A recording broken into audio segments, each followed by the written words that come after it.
Hello and welcome to one of our specials. So this is the first one that we do like this. This is more of a behind the scenes and a situation where we can kind of be a little bit more transparent about who we are, why we're doing this, and what we believe in. So it's a little different from the typical that we're trying to do, which is going to be the headlines and our faith and things like that. This is going to kind of encompass everything. But more importantly, it's going to let you know who we are, let you know who's behind this, why we're doing it, and more importantly, if it's something you should subscribe to, something you should watch, something you should share. Of course, our hope and our passion and our prayer is that this is something that you find you can relate with, somebody that you can feel is truly just doing this out of the belief that it's our calling for each and every one of us to spread the truth and to share our opinion, and throughout this we can make a change in our country and empower our voice. So let's get into it. So who are we? Sounds like a loaded question because everything that we do each and every day kind of molds us to who we are. But I'm going to get a little into details about my upbringing, about passions that we have, things that we consider important, why we consider it important, and what it is that we're trying to accomplish here. So really, I'm not alone. There's a group of us behind this, and really what we're doing is that we're getting together, dedicating a time to share the truth and yes, our opinion. It's something that we're passionate about, and every time that we share our opinion, it comes from a point of either something that we strongly believe in, something that we have researched, and our main goal is to share our political views, but to share a little bit about ourselves in each and every episode, about what we believe, why we believe it. You're going to get to know throughout the next few minutes about our beliefs politically, how we align, why we align that way. But you're going to notice a common theme throughout everything is that our faith is our number one motivator. Our faith is something that we intertwine with each and every part of our lives, whether we be at work or we're in our family, in our church, of course, or here at the 425 podcast. Again, so the title of the podcast is the 425 podcast. We appreciate you guys tuning in and giving a little bit of your time to share this with us and to grow with us. And like I said, to really make our voice just a little bit more powerful by working together. I'm going to get into today what 425, where that came from, and why it became the title of the podcast. So our focus today, right here at the beginning, is to introduce myself. My name is Andrew Maines. We're coming to you from near Nashville, Tennessee, but originally I'm from Tampa, Florida. My family is Hispanic descent. Specifically, my parents are Cuban. They were born in Cuba. They migrated here. I feel like in today's temperature, you have to say it, but back in the day, it wasn't really a thing. But of course, they migrated here legally from Cuba in the 60s. I'm passionate about my God. I'm passionate about my family. I'm passionate about my friends. Our country has become a really important staple in that. And the reason I say that is because, like I said, I don't have any part of my life that I decided to leave my faith out of or leave my family out of. That includes my country. I'm passionate about it because my grandparents migrated here in the 60s. Why did they migrate here? It's not because they thought Florida was a cool place to be, and they ended up jumping around the United States for a couple different states between Texas and California and all that, and ended up in Florida. They migrated here because if you don't know Cuban history, in 1959, Fidel Castro took over. In 1960s, It started off socialism, quickly became more of a communist regime. It was horrible for the people that lived there, including my grandparents. I'll be honest with you, up until today, the situation for the Cuban people is still really, really tough. Communism is not, it's not something that's geared towards helping the people. They don't have the freedoms that we enjoy here. They don't have the luxuries that we enjoy here. Essentially, they have a government that's focused on corruption and on making money and on patting themselves and making themselves feel good while their people struggle and still struggle to have consistent power sources and consistent food supply and all that kind of stuff. And I mean, of course, it's a red flag for me. Whenever you look at the past administration, you can see how things were becoming that way. We had food shortages. We had medication that was shortages, necessary medications that we needed. We couldn't find. A lot of power being given to those that are in power. And I know that they're in power, so it kind of makes sense, but our country wasn't established like that. We weren't established for these to be a dictatorship where one party can weaponize different parts of the government, whether it be judicial or investigative, like FBI or anything like that, against our own people. See, that's something that when I started to see that, I got real concerned, and I was wondering if we were the only ones to see that. Like, if I'm sitting here talking to my close family, like, is the rest of the country okay with this? And I'm thinking back to conversations with my grandfather who passed away many years ago already, but conversations I had with him of whenever the regime took over in Cuba and things that young people especially did, and how they led to that kind of the overthrow of the existing government, which wasn't great to begin with. And I understand that, but definitely Fidel Castro and his regime made it so much worse. So when I look at my country and why I'm so passionate about it, I can clearly trace back to why. I have a family that had to migrate, leave everything that they knew,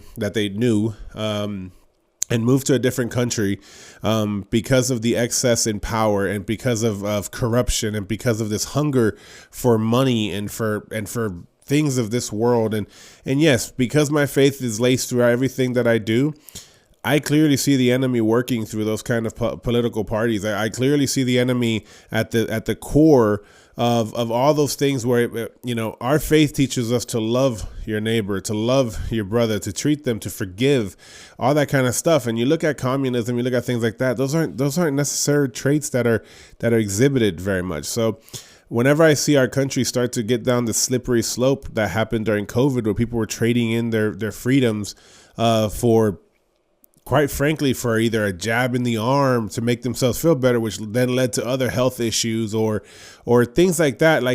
And I'm not getting into the efficacy of vaccines or nothing like that. That's not what this episode about. It's just to understand. I just want you guys to understand who I am, where my heart is, and why it's there. So my biggest part about why I'm so passionate about this country is because, truthfully, I enjoy the freedoms of this country. And this country was founded with these rights, and they're unavoidable. They were streamed into every single part, unalienable rights that were given to us by the founding fathers. Why did they give it to us? They didn't give it to us because they were just feeling friendly that day or because they wanted to group together. They felt like putting pen to paper and doing something different. They gave it to us because they were escaping this kind of stuff in the country that they left and came and started here. Started all over. When we talk about starting all over, when I transplanted from Florida to Tennessee, I started all over, from one comfortable American state to another comfortable American state. And it was still tough. It wasn't easy. I really underestimated how hard it was going to be. Our founding fathers had 1,000,000 times that. It was probably the hardest thing they had ever done in their lives. And yet, whenever they got here, they put down everything else that they're struggling, and they said, okay, one of the most important things that we got to do is we have to establish a set of rules, guidelines, however you want to look at it, that future generations, whenever things aren't as hard as they are today, when things become more comfortable, because they had the faith in their God, and their God was telling them that America was going to be a great thing. I truthfully believe that. So they had the peace to know that. And then their next thing is we need to make sure that when things get a little bit easier, they don't want to start trading in their rights and their freedoms like we did maybe back in the home country before we came here, and then we couldn't get them back. And then it became this real horrible situation. So then you have the founding fathers sitting here and ensuring that our rights are and I'll go through. I mean, for me, of course, I've always had a passion to share my opinion and to speak what I consider to be the truth. And so the freedom of speech is huge. The right to bear arms ensures that if we group together and we band together, we're the biggest part of this country. Yes, there's a military. Yes, there's a bunch of forces, of course, and they're powerful. But if every single American bands together and we all have the right to protect ourselves and protect our homes, that's a army that nobody can fight against. So yes, do I have firearms? Of course I do. It's a right that was given to me. I'm passionate about it. I think that we should all have them. I think that we should be trained in them, so that way we avoid all these, unnecessary issues that come from having firearms around in the home. Those are just untrained, and they're not taking advantage of the freedoms that we have in this country. So yes, I think that it's so crucial that we all share our opinion, because it's our right to have the right to speak, and we arm ourselves in case the government ever gets too far. In the last administration, there was a lot of freedoms that were trampled on, and we were getting dangerously close to who knows what was going to happen, some sort of uprising, because we are American people. We are accustomed, and at this point, I'd say we are right after so many years to demand our freedoms.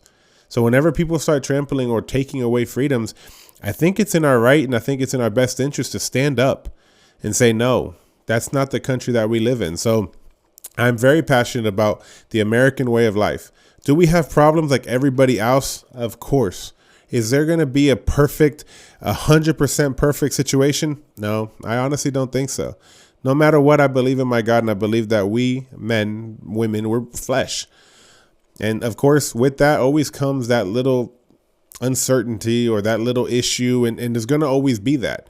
But that we strive every day to be better humans by worshiping our God, by following his example, and by being tried and true Americans in the only country that we can exhibit and show and share all of the freedoms that were granted to us.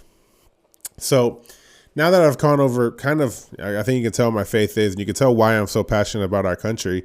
Obviously, yes, I'm a Republican by name. Party politics to me aren't the biggest thing in the world. I think that, obviously there's some Republicans that they wear that like, they should be ashamed that they even call themselves that, because they go against party. They go against our true, what we should be standing for.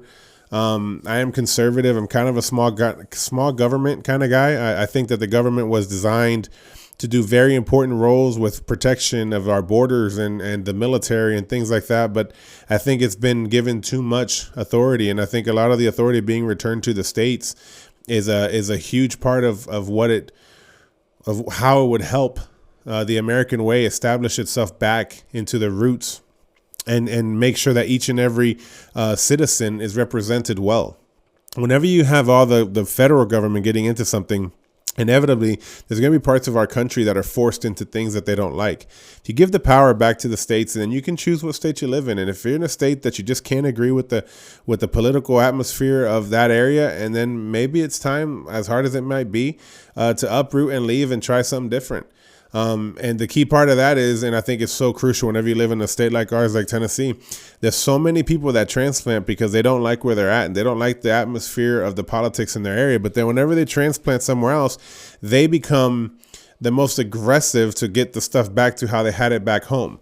Well, there's 50 different, there's a bunch of different states that you can live in. So find the one that best pertains to you. Let the federal government handle all the infrastructure, if you will, and focus in and let the states dictate what's best for the people in that particular state.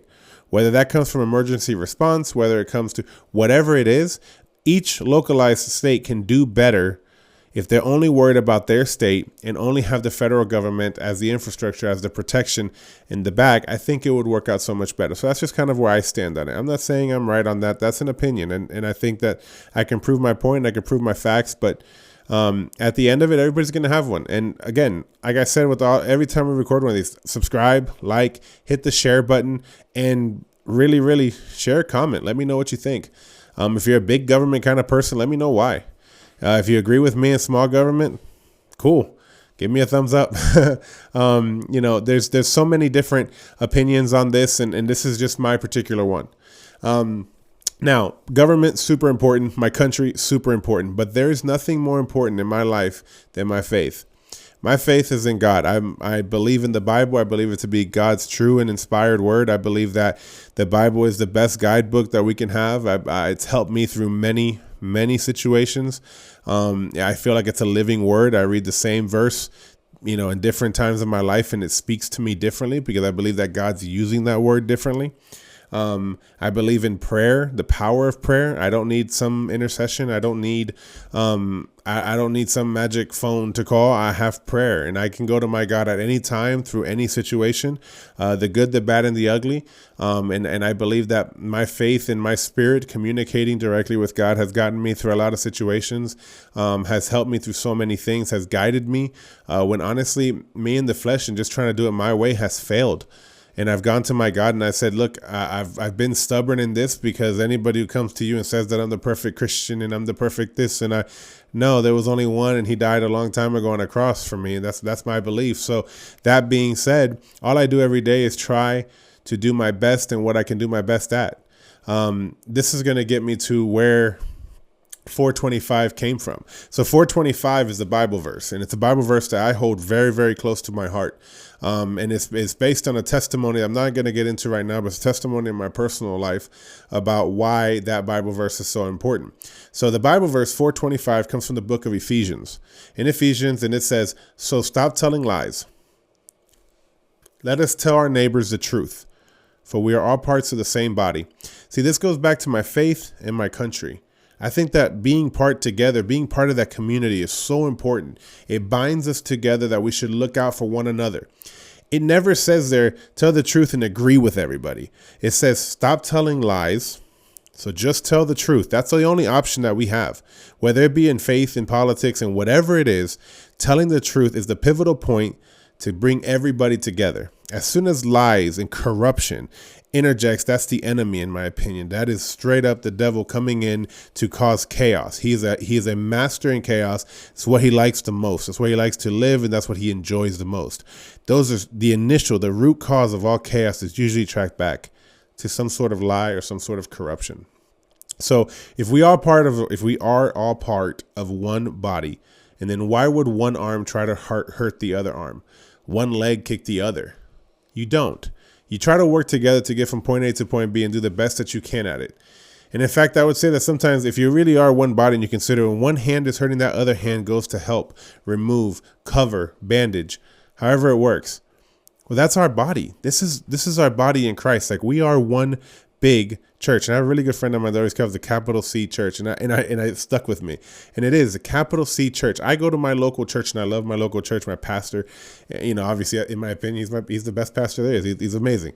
When he speaks, I listen because I think that he's full of information. And now we have a whole, obviously in our church is a network of pastors, everybody working together for one common thing, which is to help each other out. So if you haven't read the book of Ephesians, I strongly recommend it. Bookmark Ephesians 4:25. And if you ever share your opinion and somebody doesn't like it and they wish that you wouldn't share it, well, you know what? God told me to share my opinion. If it's the truth, if it's truthfully the truth, and I've prayed about it, I'm going to share it. And I'm sorry, I don't want to offend nobody. I share out of love and out of caring. And if there's something that I say that's truth that's hurting somebody, and then that's a good opportunity for us to have a conversation and see what's going on. So my faith in God, huge part. It's how I run my businesses. It's how I go to work every day. It's what I believe in politics is rooted in that. How I treat my family, how I love my wife, how I love my kids. All that is rooted in my faith.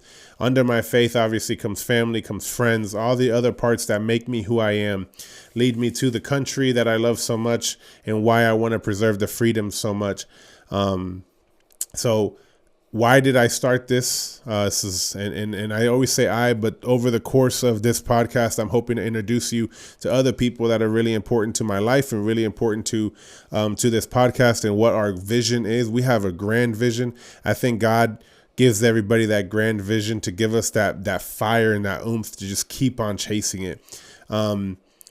I think it's becoming clear why I started that, why I wanted to start this podcast. It's our goal here that we share nothing but the truth. Every story that I look at, I look in depth to find the truth. Obviously, our opinions, my opinion is in it. Obviously, this is kind of like my little soapbox where I can choose to share my opinion in it, but I always let you know what that is. And we try to root all of our opinions in nothing but the truth. You know, sometimes the people that I listen to, the people that I like to, sometimes we're just wrong or they're just wrong. And I come to you with the truth and I tell you what it is. I'm excited to introduce a platform and there are others that I love that I listen to, but my platform, I want it to be rooted in the faith of God and the truth, sharing the truth with each and every person. I mean, if we can all just get out and make it our daily mission to speak the truth, to love each other, and in my opinion, of course, read God's word and pray, we're going to shine some serious light into a world that right now is riddled with darkness. I feel really good about 2025. I think that this year I've seen more light being shined in areas that have been so dark for so long. I see optimism returning to the American spirit. I see passion. I see drive. I see everyday people that have, for the last 4 years have been stunted and felt like maybe their voice didn't count. I see them speaking out. I think it's at a time like this that we're called to use any social media platform, any neighbor that you can talk to at the gas pump. You talk to the person, share, talk to each other. Let's make this American experiment that started all this time ago. Let's make that the most powerful way that we can do that is by coming together. A house divided cannot stand. That's been proven time and time again. We need to come together as an American people. We need to come together in our faith and let God dictate what happens, and let us have the freedom in this country to not be fearful of who we worship or where we go or what we say. Our vision and our passion for this podcast is to commit that maybe we can make a change. We can inspire somebody else to start a podcast, somebody else to start anything. Just start sharing your opinion. Look for the truth in whatever you're passionate about, and let's share it. And when you got that started, share it with me. I would love nothing more than to watch your content, see what you're about. Let's share it together. Let's network together. Let's make each other stronger, build each other up. On one of the episodes, you'll see that I talk about becoming the strength to overcome this machine. I truthfully believe that over the time of this country, there's been things that have been weaponized, like the government and all that, but also so has media. And they have intimidated people to think that, well, I'm just one voice. Why would I even share it? Well, you're only one voice until you share it. When you share it and people listen, people reciprocate, and then they start to share their voice.